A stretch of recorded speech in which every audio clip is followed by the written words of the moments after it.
everyone. Recently I shared a post on my page about the dilemma of chasing your passion and what it involves in terms of having to sacrifice something in order to reach or achieve your passion.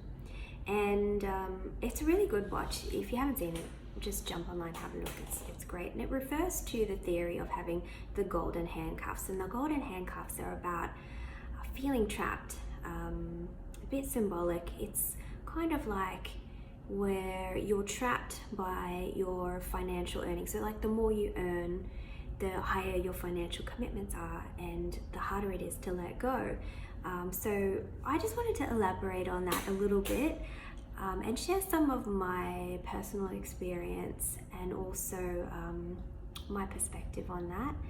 It is a little bit of a sensitive topic for me, but I just thought I'd share it and maybe it will touch somebody who's in a similar situation, who needs a little bit of inspiring or motivation to just take the leap. I know that I often talk to, so in the industry obviously I talk more to yoga teachers and potential teachers, and that dilemma, that hesitation of, that's just my cat making lots of noises, the hesitation around even just starting their teacher training journey. When I look back, I'm like, it's not, I remember going through that myself and doing all the research and looking at all the different yoga studios and everything like that. But now that I'm on the other side, I'm like, it's not that much of a leap, but for some of us it feels really huge. But essentially it's just taking a decision to spend 9 months of working on yourself. And then after the 9 months, you can make that choice as to whether you want to become a teacher or not. So yeah, now that I look back, I'm like, oh, come on guys, just do it. It's not that hard. Anyway, so back to what I was saying. I know that for some of us, it is definitely like a huge deal to follow your passion. And with the respect to myself, it was massive. So when I first started taking my yoga teacher training, or actually when I started taking my first yoga classes, teaching, it was very challenging for me because I was a single mum, single income earner. I was studying my MBA and I had a full-time job. So it was freaking hard. Like, I can't think of a time, well there were a couple other times, but like it was like one of the most hardest times in my life. And getting my daughter up out of bed early in the morning when she was so young and taking her to class, and she had the best of spirits, like she really was amazing, but there was a lot of guilt around that. And then finally, when I started to teach a little bit more, my experience was unfortunate, where a lot of people around me, people that I loved, criticized me for my decisions. So criticized me from the perspective of, well, you shouldn't be getting your daughter up out of bed early and making her come to classes with you. My opinion or my perspective on that is, my daughter is observing me follow my passion, and I know that it's challenging for her, but she can experience and see how hard sometimes you have to work, and what you have to give up and let go to really reach your passion. If everyone could achieve it, we would all be doing it, right? It's hard, it's not easy. So it was really sad for me because a lot of people around me started to distance themselves from me, a lot of people that I loved. And as I got more and more into the industry, those people distanced themselves more and more. And then finally I made the decision to step out of corporate. And my upbringing is very old-fashioned, very traditional, where it's expected that you go to uni, you earn a good wage, and you do a really well-regarded job. So when I was growing up, I wanted to be a lawyer or a psychologist. And what I actually got into, kind of fell into, it wasn't really my choice, which was cost control. So I was a project cost controller. It's kind of like an accountant, but you specialize in managing projects. And I did love it, like I really did. It wasn't something that I dreaded every day. But my passion wasn't there, and that's the difference.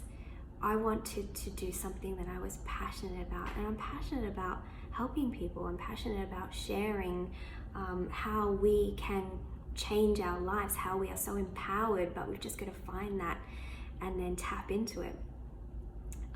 So eventually I made that decision, and I still have a little toe in the door. I am not completely departed from corporate, but it had a big impact, the decision. So I was aware of what was going to happen. A lot of the close people around me completely cut themselves out of my life. So far as some people I've had to block from my social media because of the harsh comments and the criticism that they've been putting on my pages. I know it sounds kind of weird, but you know, the reasoning behind it is because, or one of the reasons is because some of these people in my life are highly religious, and they see yoga as a satanic practice. So that's one of the reasons why. So my point is, it was not an easy decision for me. I have a child. I had finances. I was earning a 6-figure income, which I had to let go of. And I certainly felt like I had those golden handcuffs because all of my personal lifestyle was linked to that income. So I had to change things and get used to changing my lifestyle. And the impact also that it would have on my daughter. But I also was aware of the impact that would have on the people that I loved around me, or more so the impact that would have on me and their decisions and choices. So again, what I'm trying to get around to is, when you have to follow your passion, or when you're really passionate about something and you want to follow it, it's not going to be easy. It's going to be hard. It's going to be really freaking hard. And some of the choices that you make are going to be gut-wrenching. Like, it was very challenging for me to know that following my passion meant I was going to lose people that were quite close to me, that I was very, very, they were a part of my life that I had to let go of. And I had to make that choice. That was my choice. So, if you're feeling that way, if you're in that moment where you're really passionate about something and it's scary, do it. That's my biggest advice. I mean, don't do it and be stupid. I did progressively get into the industry, so I didn't leave my job straight away. But you got to back yourself. You got to believe in yourself. Know that you're going to be able to do it, and trust yourself. And trust the universe. The universe has got your back. It's not out there to get you. And I guess that is my main message. It's not hard. It's not easy.